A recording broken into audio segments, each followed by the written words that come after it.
Hi friends, എല്ലാവർക്കും നമസ്കാരം. പവിത്രത്തിൻ്റെ ഇന്നൊരു അടിപൊളി ഭാഗത്തെക്കുറിച്ചാണ് പറയാൻ പോകുന്നത്. അതിനു മുമ്പായിട്ട് ഈ വീഡിയോ കാണുന്നവർ ചാനൽ ഒന്ന് സബ്സ്ക്രൈബ് ചെയ്യുകയും വീഡിയോ ഇഷ്ടപ്പെട്ടാൽ ഒന്ന് ലൈക്ക് ചെയ്തും സപ്പോർട്ട് ചെയ്യണം. എന്തായാലും ചാനൽ ഒന്ന് സബ്സ്ക്രൈബ് ചെയ്യാതെ പോകരുത്. അങ്ങനെ വിക്രത്തിനെതിരെയുള്ള കേസ് വ്യാജമാണെന്ന് സാവിത്രി അമ്മ ശങ്കരനോട് പറയുമ്പോൾ ശങ്കരൻ ഒന്നും മിണ്ടാതെ കയറി അങ്ങ് പോവുകയാണ് ചെയ്യുന്നത്. അച്ഛൻ വന്നു കയറി ഉടനെ ഇത് പറയേണ്ട ആവശ്യം വല്ല മുത്തശ്ശിക്കുണ്ടോ എന്ന് ശ്രീകാന്ത് ഇങ്ങനെ ചോദിക്കുമ്പോൾ ശങ്കരൻ ഇങ്ങനെ തിരിഞ്ഞു നിന്ന് അതിന് മറുപടി പറയുകയാണ്. അമ്മ പറയുന്നതാണ് ശരി. കേസിൻ്റെ ഗതി വെച്ച് നോക്കുമ്പോൾ ഇത് വിക്രത്തിനെതിരെയുള്ളൊരു ഫാബ്രിക്കേറ്റഡ് കേസാണ് എന്ന് പറയുകയാണ് ശങ്കരൻ. ഇനി അത് ആര് ചെയ്തു അല്ലെങ്കിൽ ആര് ചെയ്യിച്ചു എന്ന് മാത്രം തെളിയിച്ചാൽ മതി, അതും വേദ കണ്ടുപിടിക്കും, നോക്കിക്കോ എന്നിങ്ങനെ ശങ്കരൻ പറയുകയാണ്. അപ്പോഴും ശങ്കരന് ഉറപ്പുണ്ട് അത് ശ്രീകാന്തെങ്ങാണമാണോ ചെയ്തത് എന്നുള്ളൊരു സംശയവും ഉള്ളിലുണ്ട്. അപ്പോൾ ശ്രീകാന്തിനെ ഒന്ന് നോക്കുമ്പോൾ ശ്രീകാന്ത് ഒന്ന് പരുങ്ങുന്നുമുണ്ട്. പിന്നീട് വിക്രമും വേദയും തിരിച്ച് വീട്ടിലേക്ക് വരുമ്പോഴും കപിലയിലൊക്കെ ഒന്ന് ഇറങ്ങി കടകളിലൊക്കെ കയറി ചായയൊക്കെ കുടിക്കുകയാണ്. എന്തിനെന്ന് വെച്ചാൽ വിക്രമിനെതിരെയുള്ള കേസ് വ്യാജമാണെന്ന് തെളിഞ്ഞതോടെ അവർ മീഡിയാസിനെയും വിളിച്ച് അറിയിച്ചിരുന്നു.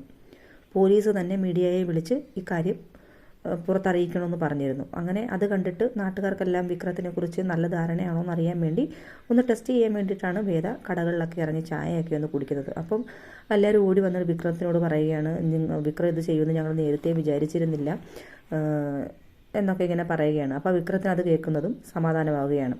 പിന്നീട് ശ്രീനിവാസൻ മീഡിയാസിന് മുന്നിൽ ഇങ്ങനെ വന്നിട്ട് ഇതൊരു രാഷ്ട്രീയ ഗൂഢാലോചനയാണെന്നും പിന്നീട് ശ്രീനിവാസൻ മീഡിയാസിനെയൊക്കെ കണ്ടിട്ട് വിക്രമിൻ്റെ കാര്യത്തെക്കുറിച്ച് പറയുകയാണ്. ഇത് ആരോ കരുതി കൂട്ടി ചെയ്തതാണ്, ഒരു രാഷ്ട്രീയ ശത്രു ഉണ്ട് എന്നൊക്കെ ഇങ്ങനെ പറയുകയാണ്. പിന്നെ അഭിലാഷ് ഒരു സോഷ്യൽ ക്രിമിനലാണ്, അയാളെ കൊണ്ട് ഇതാരാണ് ചെയ്യിച്ചതെന്ന് കണ്ടുപിടിച്ചേ മതിയാകൂ, അതിന് പാർട്ടിയുടെ എല്ലാ പിന്തുണയും ഉണ്ടാകുമെന്നിങ്ങനെ മീഡിയാസിനെ വിളിച്ച് പറയുകയാണ്. അതിന് വേണ്ടിയിട്ട് ഏതറ്റം വരെയും പോകുമെന്നും പറയുകയാണ്. പിന്നീട് വിക്രം വീട്ടിലെത്തുമ്പോൾ അച്ഛനെ ഫേസ് ചെയ്യാൻ മടി. കേസ് വ്യാജമാണെന്ന് തെളിഞ്ഞതല്ലേ, അപ്പോൾ ധൈര്യമായിട്ട് അച്ഛൻ്റെ മുമ്പിൽ കൂടെ തന്നെ വരണമെന്നിങ്ങനെ വേദ പറയുകയാണ്. പോലീസ് ഫ്രെയിം ചെയ്തതാണെന്നുള്ളത് അച്ഛന് മനസ്സിലായി കഴിഞ്ഞു. നിങ്ങളോടുള്ള സ്നേഹം മാത്രമാണ് അച്ഛനുള്ളത്. അച്ഛൻ ഇങ്ങനെയൊക്കെ പ്രവർത്തിക്കാൻ കാരണം, ഇത്ര കർക്കശമാകാൻ കാരണം നിങ്ങളോടുള്ള സ്നേഹം കൂടുതൽ കൊണ്ട് മാത്രമാണ്, അല്ലാതെ നിങ്ങളോടുള്ള വെറുപ്പല്ല. അത് ഇനിയും നിങ്ങൾ മനസ്സിലാക്കണമെന്നിങ്ങനെ പറയുമ്പോൾ വിക്രത്തിനത് മനസ്സിലാകുകയാണ്. അങ്ങനെ വിക്രത്തിന് വേദയോട് ചെറിയ ഇഷ്ടമൊക്കെ തോന്നുന്നുണ്ട് കേട്ടോ. വേദയ്ക്കൊരു താങ്ക്സ് ഒക്കെ പറയുന്നുണ്ട് വിക്രം. അങ്ങനെ അകത്തേക്ക് ചെല്ലുമ്പോൾ എല്ലാവരും ഇങ്ങനെ വിക്രത്തെയും വേദയും കണ്ടിട്ട് ഇങ്ങനെ ഓടി വരികയാണ്.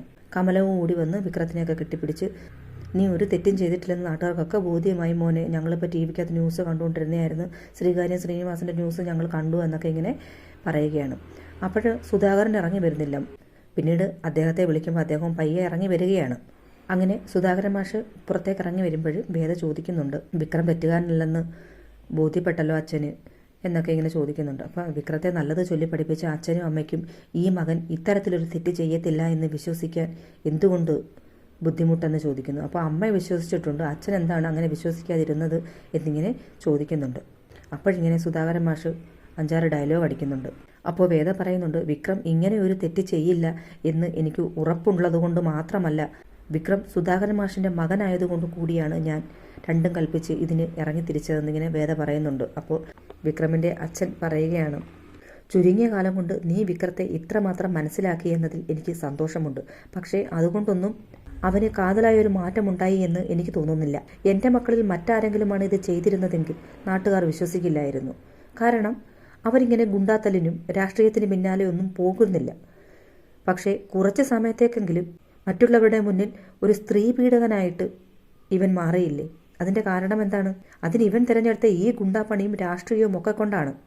ജീവിതത്തിൻ്റെ താളം പിഴച്ചപ്പോൾ നേർവഴിക്ക് ചിന്തിക്കാതെ ഇവൻ തിരഞ്ഞെടുത്ത ഈ ജീവിതമാണ് എല്ലാത്തിനും കാരണം എന്ന് പറഞ്ഞ് വിക്രമിനെ വീണ്ടും കുറ്റപ്പെടുത്തിയിട്ട് ഭയങ്കര വിഷമത്തോടു കൂടി തൂമ്പയും എടുത്ത് പാടത്തേക്ക് പോയി ഇട്ടിങ്ങനെ അങ്ങ് കളക്കുകയാണ്. അദ്ദേഹത്തിന് ദേഷ്യവും സങ്കടവും എല്ലാം അതിനങ്ങ് തീർക്കുകയാണ്. പിന്നീട് വേദ വിക്രത്തിന് ചായയുമായിട്ട് റൂമിലേക്ക് ചെല്ലുകയാണ്. അപ്പോൾ പഴയതുപോലുള്ള ദേഷ്യമോ അല്ലെങ്കിൽ ഇതൊന്നും വിക്രം കാണിക്കുന്നില്ല. വേദയോട് വളരെ സ്നേഹത്തോടെ തന്നെയാണ് പെരുമാറുന്നത്. എന്നിട്ട് വിക്രം ചോദിക്കുന്നുണ്ട്, നീ എന്തിനാണ് എനിക്ക് വേണ്ടി ഇങ്ങനെ കഷ്ടപ്പെടുന്നത് എന്നൊക്കെ ചോദിക്കുന്നപ്പോൾ വേദ പറയുന്നുണ്ട്, എനിക്ക് വേതാളമായിട്ട് നിങ്ങളുടെ മേലിൽ തൂങ്ങാൻ തന്നെയാണ് ആഗ്രഹം എന്നിങ്ങനെ പറയുന്നുണ്ട്. അപ്പോൾ അവിടെ അവർ തങ്ങളുള്ള ചെറിയൊരു പ്രണയം ഇങ്ങനെ മുട്ടിട്ട് വരികയാണ്. എന്നിട്ട് വിക്രം പറയുന്നുണ്ട്, എല്ലാത്തിനും ഇതുവരെ ചെയ്ത തെറ്റിനെല്ലാം സോറി എന്നിങ്ങനെ വേദയോട് പറയുന്നുണ്ട്. പിന്നീട് വേദ കുറേ വിക്രത്തെ ഉപദേശിക്കുന്നുണ്ട്. അങ്ങനെ വിക്രം ചെറുതായിട്ടൊന്ന് മാറാനൊക്കെ ശ്രമിക്കുന്നുണ്ട്. പിന്നീട് ശങ്കരൻ്റെ വീട്ടിലേക്ക് വർഷയുടെ അച്ഛൻ വരുന്നതായിട്ടാണ് കാണിക്കുന്നത്.